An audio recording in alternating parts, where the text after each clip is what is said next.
Mi nombre es Erickson Cuevas, soy estudiante de la Universidad Humanitas del pregrado de Psicología. En este momento quiero hablar sobre un tema que he investigado y es el tema de la neuropsicología. En este caso vamos a hacer un pequeño resumen de lo que entendí sobre este tema que es tan importante dentro de la ciencia de la psicología. La neuropsicología estudia el funcionamiento del cerebro, es decir, todo el cerebro está compuesto por diferentes glándulas y asimismo genera su funcionamiento. Entonces es necesario entender las partes del cerebro y en tal caso de que una persona llegue a sufrir algún tipo de alteración cerebral, ya sea por un accidente, ya sea por también una mala hasta nutrición que puede ocasionar en el cerebro un mal funcionamiento. La desnutrición también puede causar que las personas tengan un mal funcionamiento de su cerebro, que llegue a afectar así sea alguna parte del cerebro o asimismo el sistema nervioso, que pues también lo controla el cerebro, ya sea el sistema límbico, que se puede decir que es la parte del cerebro emocional. Entonces, cuando las personas pueden tener una mala nutrición, es necesario siempre los nutrientes para nuestro cerebro, tener nuestro cuerpo sano para que así nuestro cerebro funcione de una manera correcta. Entonces aquí vemos cómo la parte biológica del ser humano es tan importante que mantengamos y cuidemos nuestro cuerpo para tener todos los nutrientes necesarios y tener una mente sana. No solo es el estudio del pensamiento humano, sino también es importante el estudio de la parte biológica, natural y física humana, como también cómo funcionan los procesos de pensamientos y cómo nos pueden afectar en nuestro vivir diario. Por eso quiero recalcar que es un tema tan necesario la neuropsicología, la psicología, la biopsicología, o entre otras ciencias que nos ayudan a entender un poco más el proceso físico y mental del ser humano. Hola, en este momento voy a hablar sobre la neuropsicología y su relación con el aprendizaje y la conducta. También quiero agregar que aquí agregué otros conceptos importantes sobre la ciencia de la neuropsicología, como también la diferenciación que tiene de la neuropsicología, podemos decir con la psicología, o la neurología con la psicología, ¿ok? Ya que la neurología es una especialidad médica sobre el estudio del cerebro humano y pues también como sus patologías y todas estas ramas de la ciencia de la neurología y la neuropsicología. Entonces, en este caso hablaré un poco. Vamos a hacer una breve introducción. La neuropsicología nos permite comprender cómo el funcionamiento del cerebro influye en el aprendizaje, la emoción y la conducta humana a través del estudio de las conexiones neurales y los procesos cerebrales. Podemos identificar cómo ciertas alteraciones afectan el comportamiento y el rendimiento académico. Este tema busca resaltar la importancia de conocer el cerebro como base del desarrollo cognitivo y emocional para fortalecer estrategias educativas que promuevan el bienestar integral del estudiante. La etapa de la neuropsicología ha pasado por distintas etapas. Tenemos la etapa clínica o localizacionista y la etapa conectiva y funcional. La neuropsicología, la rama de la psicología que estudia la relación entre el cerebro y la conducta humana. Entonces es una ciencia que estudia el cerebro basándonos en algo fisiológicamente y la conducta humana, que también podríamos decir que sería el proceso cognitivo, emocional, que tiene una influencia en la conducta humana. Entonces analiza cómo las funciones cerebrales, memoria, atención, lenguaje y emociones afectan el comportamiento y el aprendizaje. Ayuda a identificar alteraciones cognitivas y emocionales causadas por daños o disfunciones cerebrales. Entonces en los periodos tenemos el cerebro y el aprendizaje.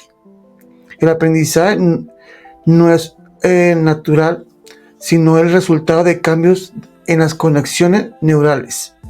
Entonces, la plasticidad del cerebro permite que el cerebro se adapte y modifique sus redes según las experiencias educativas. La lectura, la escritura y el cálculo activan zonas específicas del cerebro, como el lóbulo frontal y occipital. Entonces ahí vemos cuáles son las dos partes del cerebro que se activan cuando empezamos a sacar de esa zona de confort a las neuronas, vamos a decir así para que me entiendan un poco, y vamos a empezar a hacer un aprendizaje con la lectura, con los cálculos matemáticos, etc. Afectaciones cerebrales y su impacto en la conducta.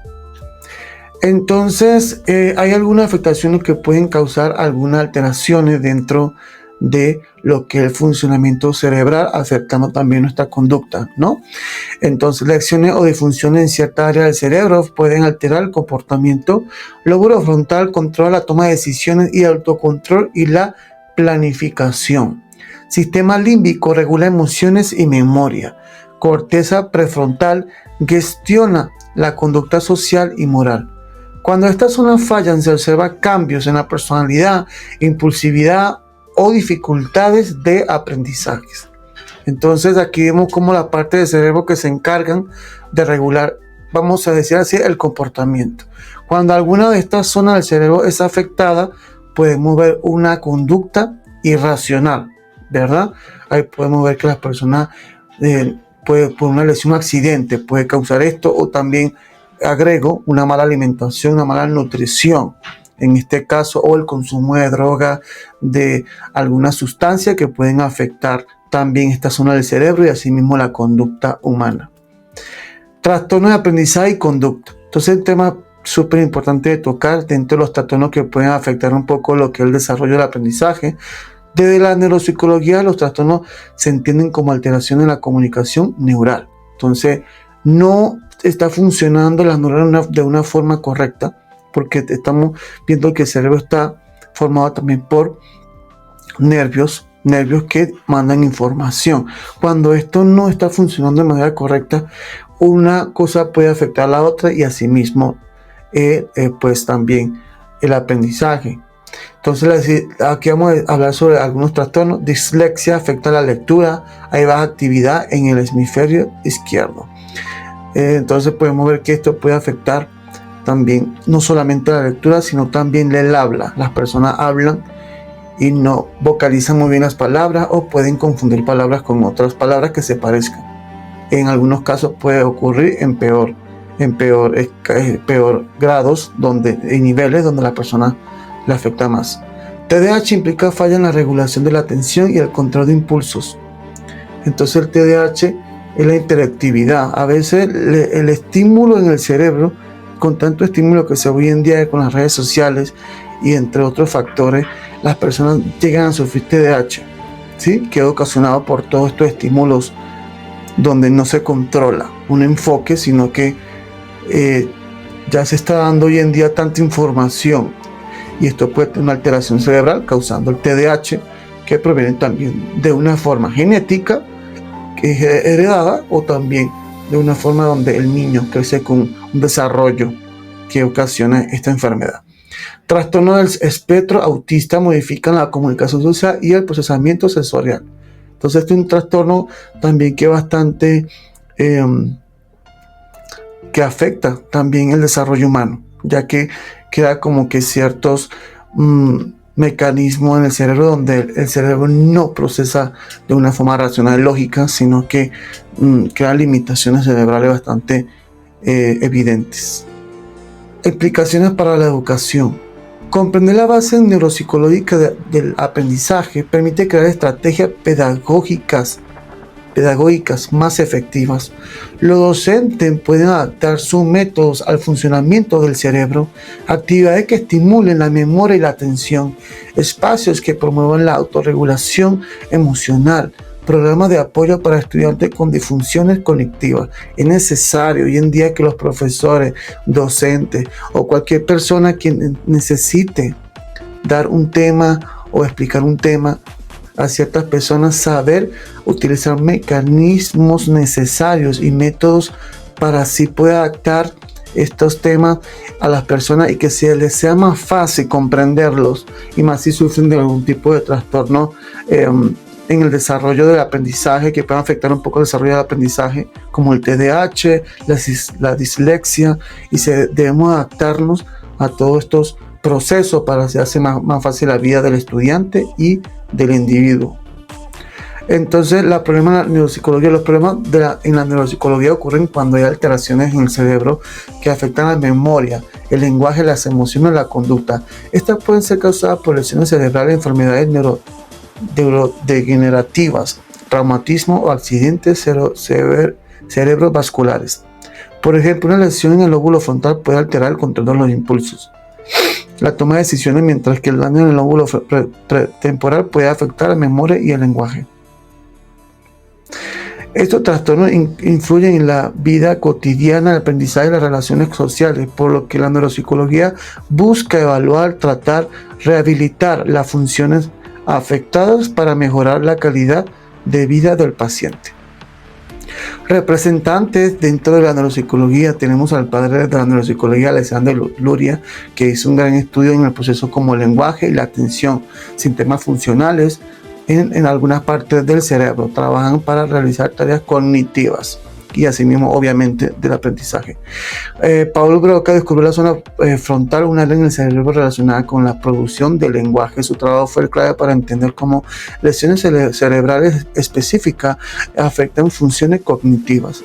Brenda Miller, pionera en el estudio de la memoria y la función cerebral, investigó el famoso caso del paciente HM, demostrando que el hipocampo es esencial para la formación de los nuevos recuerdos.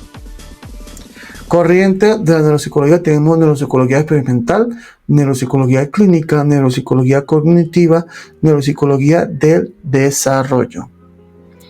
Aquí podemos decir en la neuropsicología clínica, para un ejemplo, aquí entra lo que es la la parte neural, la parte del estudio de la psicología también, que tiene que ver mucho cómo ayudar el proceso psicológico del paciente, ¿sí? Ya sea con un paciente con algunas lesiones en el cerebro, ¿sí?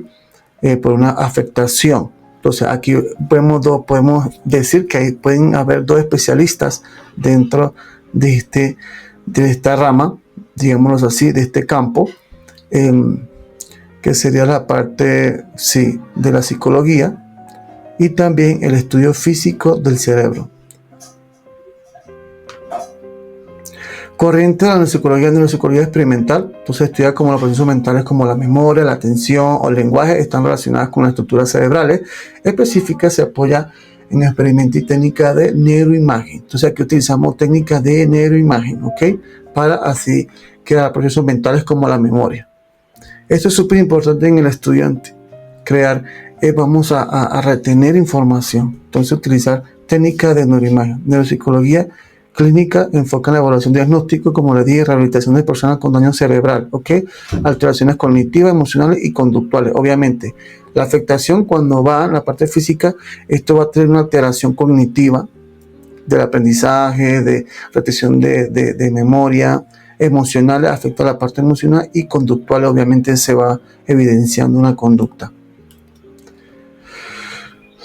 La neuropsicología estudia cómo el cerebro influye en la conducta, las emociones y los procesos mentales. Su objetivo es comprender y tratar alteraciones cognitivas y emocionales causadas por el daño de trastornos cerebrales. El lenguaje se controla en el área de la Broca y el área de la Wisniewski. Las emociones por el sistema límbico, especialmente la amígdala y el hipotálamo. La memoria por el hipocampo y el autocontrol, la toma de decisiones por el lóbulo frontal. En conjunto, esta área permite mantener el equilibrio entre pensamiento, emoción y comportamiento. Aquí podemos ver la anatomía del cerebro y podemos ver dónde se encuentran estas glándulas, ¿sí? Cerebelo se encuentra abajo del cerebro, ¿me lo pueden ver acá? Aquí lo podemos ver. Y podemos localizar el cerebelo. Fuente tronco encefálico, bulbo raquídeo se encuentra por acá, en esta zona abajo del cerebro. Lóbulo occipital está de esta parte, lóbulo parental y lóbulo frontal, ¿ok? Frontal, aquí enfrente del cerebro. Sistema límbico, que es la parte, el tálamo, circunvolución cingulada, fondo de saco, aquí está, circunvolución del hipocampo y amígdala. Miren, aquí podemos ubicar un poco más donde se encuentran esta área del cerebro que pueden controlar algunas funciones del ser humano, ¿sí? Podemos decirlo de esa manera. Entonces, en la neuropsicología del conductismo, el lóbulo frontal es una de las partes más importantes del cerebro. Se encarga de las funciones como la forma de decisiones, el razonamiento, el movimiento involuntario. También está relacionado con la personalidad, la emoción y el autocontrol, ayudando a regular cómo pensamos y actuamos frente a distintas situaciones. La neuropsicología, las alteraciones en el lóbulo frontal pueden causar dificultad en la conducta, cambio de humor, pérdida de empatía o problemas para concentrarse y planificar. Entonces el conductismo también se basa mucho con el lóbulo frontal, que es súper importante dentro de lo que es una conducta racional. Cognitivismo. Según la neuropsicología, se relaciona principalmente con las funciones mentales superiores que dependen del lóbulo frontal y el lóbulo parental del cerebro. El lóbulo frontal participa en el razonamiento de la memoria, el trabajo de la planificación y la toma de decisiones, que su proceso central en el pensamiento cognitivo.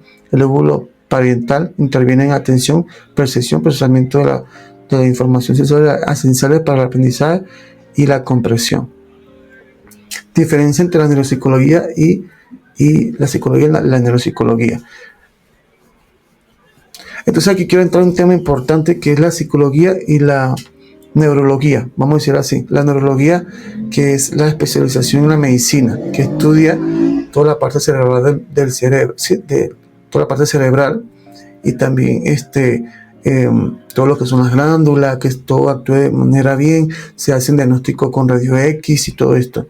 Y la psicología básicamente es la parte conductual, ¿sí?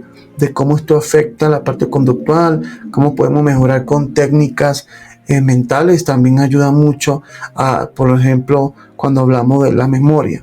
Entonces vamos a ayudar a que la persona retenga memoria, tuvo una afectación de memoria, entonces vamos a incurrir en técnicas para que la persona empiece, digamos, a generar ejercicios para generar recordaciones, poder retener información y también hablando en el punto específico que es en el aprendizaje. Diferencia entre la psicología y la neuropsicología. La psicología estudia la mente, el comportamiento humano, en general analiza emociones, pensamiento, aprendizaje, personalidad y relaciones sociales. Su enfoque es más conductual y emocional. La neuropsicología es una rama de la psicología que estudia cómo el cerebro y el sistema nervioso influyen en la conducta y los procesos mentales. Se centra en la relación entre las funciones cerebrales y las habilidades cognitivas, memoria, atención, lenguaje y percepción. Entonces, ¿cómo se complementa? Ambas disciplinas trabajan juntas. La psicología comprende con el comportamiento desde la emocional y social. La neuropsicología explica por qué ocurre ese comportamiento desde el funcionamiento cerebral. Es un conjunto que permite una visión completa del ser humano, mente, cerebro y conducta. Entonces, en conclusión, conocer la anatomía del funcionamiento del cerebro es fundamental para comprender cómo las alteraciones físicas, como una mala alimentación o un accidente pueden afectar el equilibrio mental y emocional del ser humano. Estas condiciones influyen directamente con el sistema nervioso y por lo tanto en la conducta de los procesos psicológicos. La neuropsicología permite entender estas relaciones desde una perspectiva biológica, mientras que la psicología analiza los pensamientos emocionales y comportamientos. Ambas disciplinas, al complementarse, nos ayudan a realizar un estudio exhaustivo y objetivo sobre la mente humana, su característica y la importancia de mantener un equilibrio entre la salud física y mental. Y también agrego sobre algunos trastornos que puede tener la persona, como el TDAH, la dislexia, que pueden afectar el proceso de aprendizaje. Entonces, la idea es poder ayudar a esta persona de manera más viable, ¿sí? Ya sea con la neuropsicología y también con la psicología, que es súper fundamental en estos procesos. Muchas gracias por su atención. Esto será hasta la próxima.